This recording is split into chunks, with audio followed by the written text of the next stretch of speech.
and gentlemen, welcome to the Wrestling Bubble 2WB. If you're new to our channel, please like and subscribe and turn on the notification bell. This is going to be your AEW Grandslam Mexico review.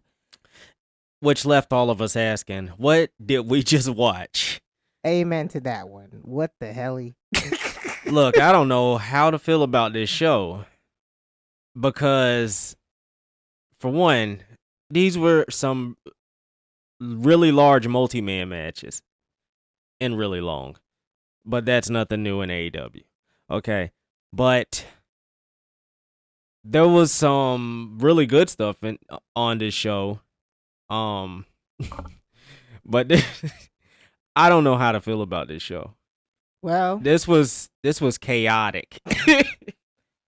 We can start off the show by talking about Hangman Adam Page. He came out and spoke straight Spanish.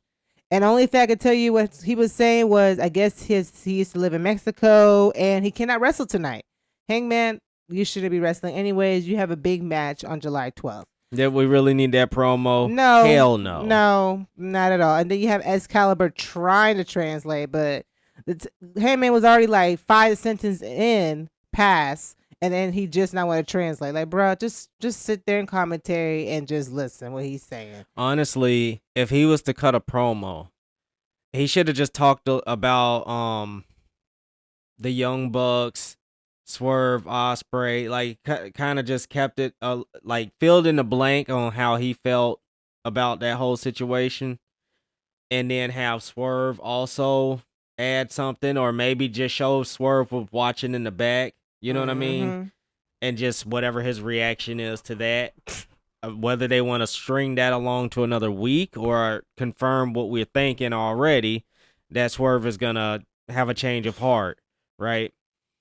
But yeah, I would have felt like that would have been better use of that time, but whatever. Beggars can't be choosers, but I mean, he cut a great Spanish promo. We have no idea what he said most of the time.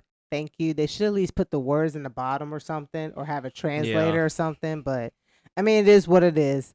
The first match we had a marathon. We had a 14-man tag match. A whole lot of yada. A whole lot of botchy. I'm just saying. We had a few botches. I seen a few scary moves. I mean, I was just like, what was the point of this match? Like, literally, what was the point of this match? Lord. Chaos. It was that was the point. Chaos. I mean, and I don't like the fact that they have Kyle Fletcher in this with Adam Cole too. Because it's like those two, they already supposed to be facing each other for Adam Cole's belt. Oh. But yo, I hate when they do that. Like, I don't like when WWE does it. I don't like I want when two people face each other, it could be multiple people, but like particularly two people. You got like a champ or just somebody that they're just feuding with, right? Whether it's a title shot or not. Okay, so I don't want to really see them touch. I mean, yeah, sure, a brawl here or a brawl there. A promo here. But I don't want them to actually lock up in that ring until the pay-per-view. Like, if I saw it 2 or 3 times already, what am I going to see at the pay-per-view? Exactly. It's just ridiculous. I mean, the match was okay. Again, there was, of course, a few botches here and there. But what I would say, that crowd was on fire tonight. Yes, the crowd was lit like all night.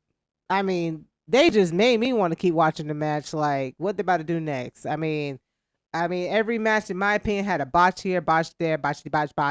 But I mean, other than that crowd enjoyed it, and that's all that mattered. I would say the babyface one, of course, but the ending was unnecessary.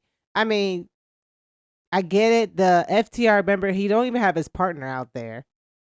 And when the babyface won, you have one of the FTRs pretty much attacking him. I don't know. If you're going to do that, it should have been a quick brawl. You know what I'm saying? Like the baby faces versus the heel. And then the rest come out and break it up. But it was like, I feel like it was just one baby face that went out there trying to fight FTR. It was just sloppy. It was unnecessary. If you're not going to do it the right way, just don't do it at all, in my opinion. I completely agree with that. We can move on to the next match. That was Kazuchika Okada with Don Callis versus Mark Briscoe. Before they started that match, they showed a gruesome video last week how Okada has joined Don Callis' family and attacked Kenny to send him to the hospital. Pack it. Lord. So to get this match started, Mark Briscoe is going against Okada to honor Kenny Omega. Bruh, you haven't won a match against the big dudes. I don't even know why they even put Mark Briscoe against Okada. But I will say the match was on fire. Again, the crowd was just feeling and eating every bit that Mark Briscoe was giving to Okada. Okada's a character, yo. Like, he walks around like he just don't give a darn. Yo, Mark Briscoe was getting him with that redneck kung fu. Like, Mark Briscoe's just entertaining. Very. You know, you have Okada pretty much back Mark Briscoe to the ropes and pat the chest. You know, little mind games here and there. And then Mark Briscoe said, I ain't having it. So he drops Okada and then pretty much tend to die. I'm sorry, but I hate when, like, wrestlers die. I cringe. Like, I cringe because, you know, it's supposed to be like when you die, the timing has to be there. And if the timing's not there, you're screwed. Like, the person's supposed to pretty much catch you. And certain wrestlers... Well, they're supposed to just break your fall. Oh, my gosh. Like, I'd be so scared. Like when they used to have the luchador, the cruiserweight division in WCW, okay, with wrestlers like Psychosis, Juventud Guerrero, they would run to the ropes, right? And they would just dive out on somebody. But they said that the timing that they used, they wouldn't, like, they would just try and break their fall. They wouldn't try to make it look like they're catching them. So it's like they know that they're about to run out and dive on them, but they won't turn around until they're already in the air flipping towards them. So it was up to the person diving to, like, dive right at the person that was on the outside. So that by the turn they turn around, they didn't have to find them. You know what I mean? They would just break their fall. And I thought that was pretty cool because it always looked better, like, when they used to do it. And that's probably why. Yeah, because there was a lot of diving. You had Mark Briscoe when he rolled back in the ring. He had an elbow in the corner by Okada. Then the redneck kung fu came out and Mark Briscoe started chopping some chests off and everything. Then you had an enziguri over the top rope with Mark Briscoe. You know, it was like, they was just really going back and forth. Like, I really at first wasn't a huge Mark Briscoe fan in the ring, but the more I watch him, he's very entertaining. Yeah, definitely. And even though you already know who won was Okada, Mark Briscoe still put up a fight, and the crowd again was eating it up. So, sorry, Mark Briscoe again had to take another L, but other than that, I would say the match was great, quick, and of course, Don Callis had to make sure he got a couple licks in after the match. They started stomping on Mark Briscoe like he was a cockroach. I think what they're doing with Mark Briscoe is really good. He's getting more exposure, more TV time, and he's always looking good in defeat, right? When he does lose, he looks good in defeat. Mm-hmm. And he's getting that babyface sympathy, you know, even though he got beat down and whatever. Like, he's really gaining babyface momentum, right? Because eventually he's going to stand up to somebody and he's going to do what he said he's going to do. And that's when he's going to be hot. Like, once he starts winning and he's calling his shots, you know what I mean? Mm-hmm. Yeah, so I like what they're doing with him. They are building him up in their way. You know, it's not always, like, super duper obvious like WWE. Another thing we had MJF coming out. MJF is hilarious. He's coming out with the All-American I Want You outfit at Mexico. And what was his? It's not Sin Cara, but you know he was Mystico. Another botch match. I don't know. I guess it's the language barrier that was happening or something. It had to be. It had to be. Plus, like, with a lot of the lucha stuff, it's, heavily choreographed. So it's between the language barrier and then the what you call it, like where they're just working together or whatever. Like, it was just looking really bad. Like, but it like an already complicated wrestling style with language barrier. I mean, it's bound to get pretty sloppy, Yeah, it was very sloppy. But I mean, MJF, the way he works a crowd and the way he does sneaky stuff in his matches, like thumbs to the eyes, and I mean, there was nothing sneaky about what he did towards the end of the match when he completely punted Mr. Go in the nuts. Oh my god. That was crazy. He didn't, referee's just right there. MJF's just like, yo, forget this. The dude I'm said done. he claimed he did not see it happen, but I'm like, dude, like that junk was hilarious. Like, I don't even got to answer it. It's like a new way to. It's a new way to say suck it. Let's just say that MJF did not give a darn. He gave the guy one low blow for 1, 2, 3, and then he just gave him a low blow for DQ. But I like how MVP was pretty much his like hype man in a way, like trying to keep MJF focused and stuff. Yeah. And again, I love MJF with the Hurt Syndicate. I mean, it makes sense. I don't know where they're gonna go from here. But Mystico and MJF, if they run it back again, hopefully it's better. Because again, I don't know if it's a language barrier. Because I know he tried to do some type of flip. Mystico did. Mm-hmm. Oh my gosh, I thought he was about to end up like Liv Morgan, like sideline. Was it the Spanish Fly? Whatever no, because MJF was on the ground and he was trying to do some flip and it kind of botched because it's like he landed. Oh, okay. He was flipping him from like the top rope or something, and MJF was like avoiding it, but he had to stop kind of early because the dude basically landed like he would have landed right on his legs. Man, yeah. I mean, he pretty much did. It was scary. I mean, I mean, honestly, it's just like the styles clashing. And then the language barrier, most likely. Yeah, I wasn't feeling that. And also, another thing that was scary is when we had Mercedes Mone, which I'm probably gonna botch this name. Zeuxis. Oh Lord, when she tried to do a suicide dive. Oh my God. That's the name for a reason. Lord. Oh my goodness. Like she was trying to headbutt the floor. Again, I was scared. Yeah, it was like, and they don't really have mats on the ground, I believe. But I will say I love Mercedes Moné's outfit and everything. I didn't really care for the match, to be honest.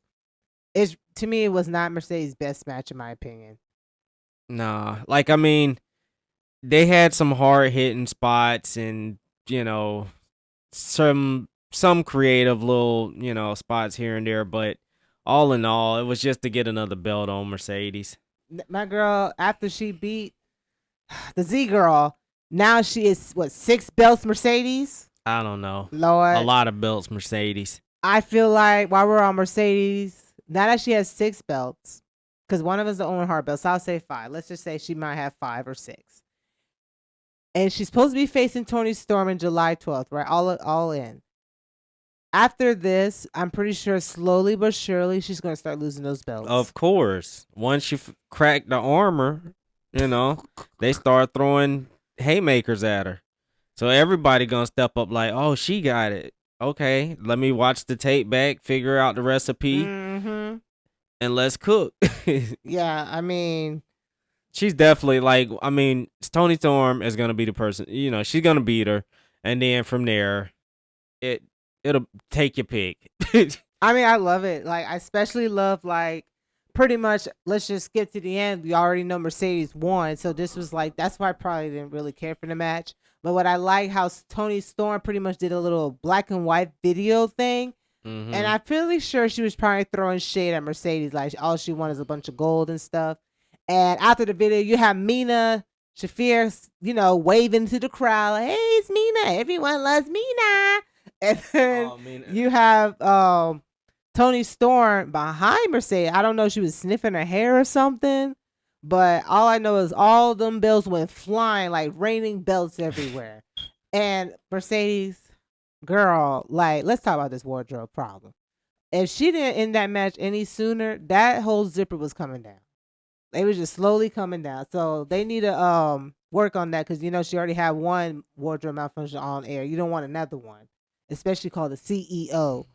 So moving on from that, we have the Fatal 4-Way for what 4 million pesos. It was nothing but a bunch of high flyers. Let's keep it on as we are in Mexico and they're known to be luchas.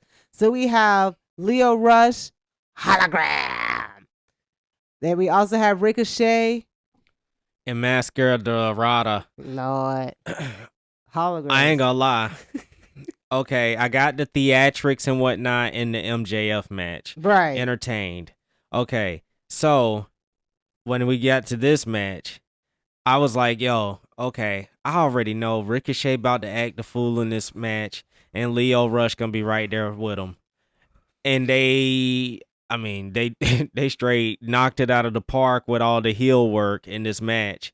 And then you got the back and forth between them once things started breaking down. And the same with Hologram and Dorada. Like this was actually a really good match. I felt like this is where you can make the styles like blend together. Like you had hard hitting coming from like Ricochet and Leo Rush, like the type of moves that they were doing, and then you had the Lucha Libre, like some of the quick moves and the flips and whatnot, like from what they were doing.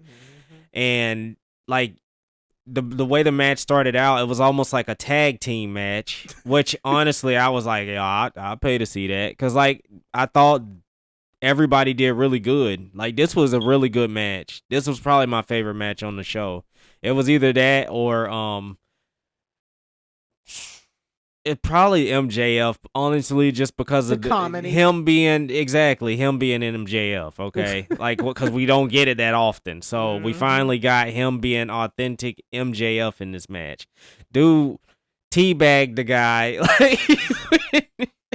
Lord, yo, like I mean, he straight spit in the dude's face, like he punt kicked him, like man, he did whatever. Look, and that's the type of stuff that's really missing. It's the way he's doing it. Like he's doing it like we didn't plan that. Like you know what I mean? It's like he just does stuff out of nowhere, and then the way he talks to the crowd, you know what I mean? It's like that's the type of stuff we're really missing. He's being a dirtbag, a scumbag. All right, he's all right. So with the Fatal 4-Way match, you got Ricochet and Leo Rush like working together, right? Majority of the match, okay.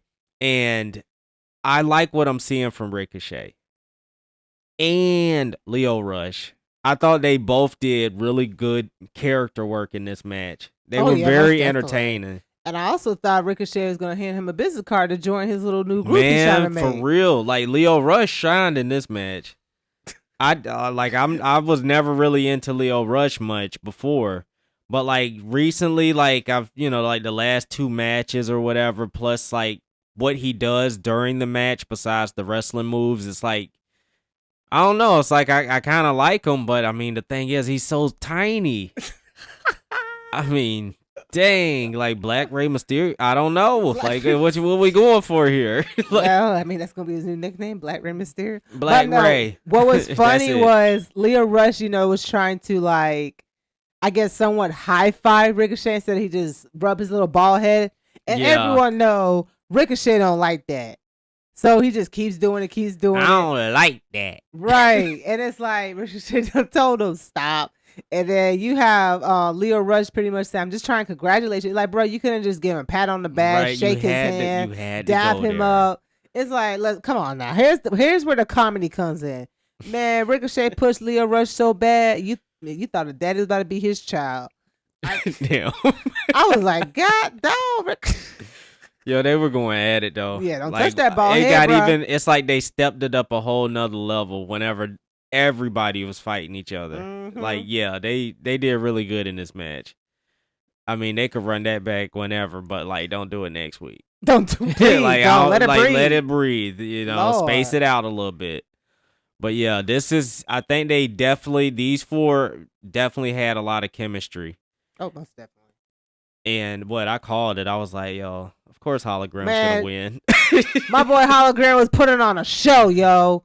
Man, I thought he pretty much hurt Leo Rush when he did that little, I don't know, it was like a spinning suicide, whatever the heck he did. Look, when he dove outside and Lord. like they end up hitting the barricade, like Leo Rush's shoulder took like all of that. Yeah, I was about to be like, oh Lord, don't be Liv. Man, Don't look, be I was Liv. like, yo, Rush, stay down, bro. Like, look, that was brutal, but like, I don't know. It's like it was something different about these matches tonight. Like when this really showed like Ricochet and Leo Rush, like they are pretty good. Like, and then Hologram and Dorada, Mascara Dorada, whatever. But like they're really good too, honestly. Like I know Tony definitely pushes like Hologram a lot, whatever. And like I don't really be trying to watch Collision like that. No. But I know that's like Hologram, Commander, and what I think there's like one more Beast Mortals and whatever. Like that's their show. You know what I mean? But yeah, like I don't know. It's like I definitely watch this match again. Like have them run it back some other time or get feuds between all four different men that were in this match. I definitely like to see something else come from this, because this was too good to just be like a one-off. I agree, and also it would be even more hilarious if Leo Rush and them trying to make a group